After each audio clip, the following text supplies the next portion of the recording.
Every nation has leaders whose journeys capture the imagination of millions. Some are born into political dynasties, others rise through military power.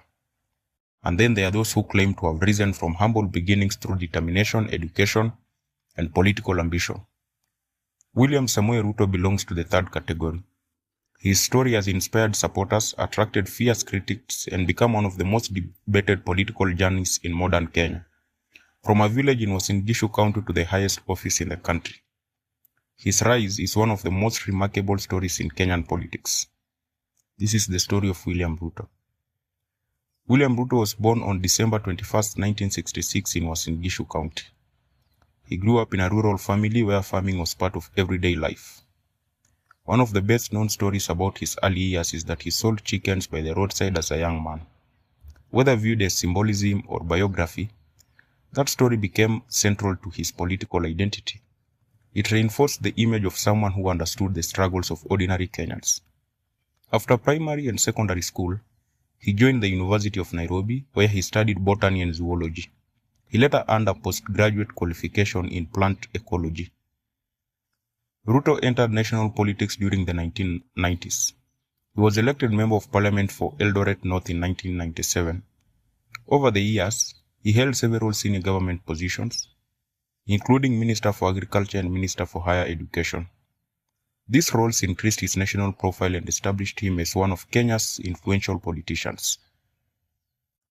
The 2013 general election marked a turning point. Ruto teamed up with Uhuru Kenyatta. The Jubilee Alliance won the election and Ruto became Kenya's deputy president.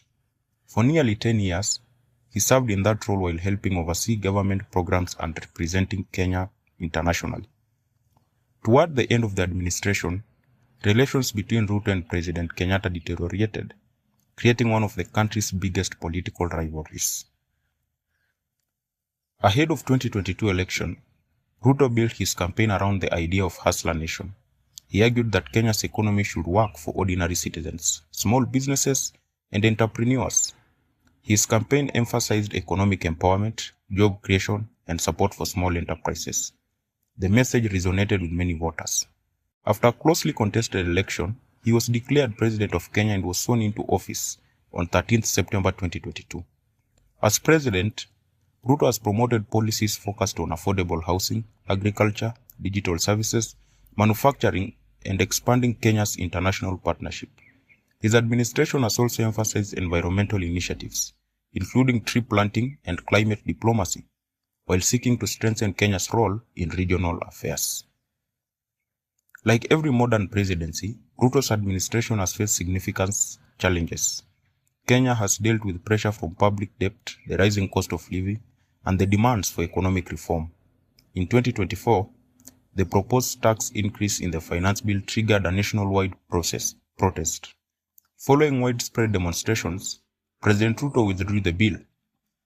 The protest also sparked broader debates about governance, accountability, policing, and economic policy. Whether admired or criticized, William Ruto's career offers several lessons.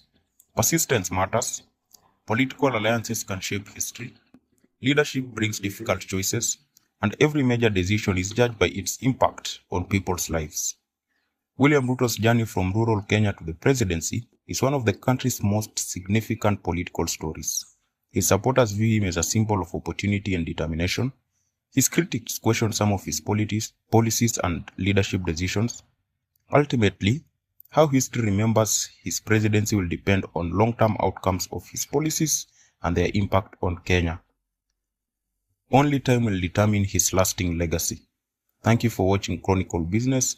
Subscribe for more documentaries on African leaders, global business icons, and people shaping history.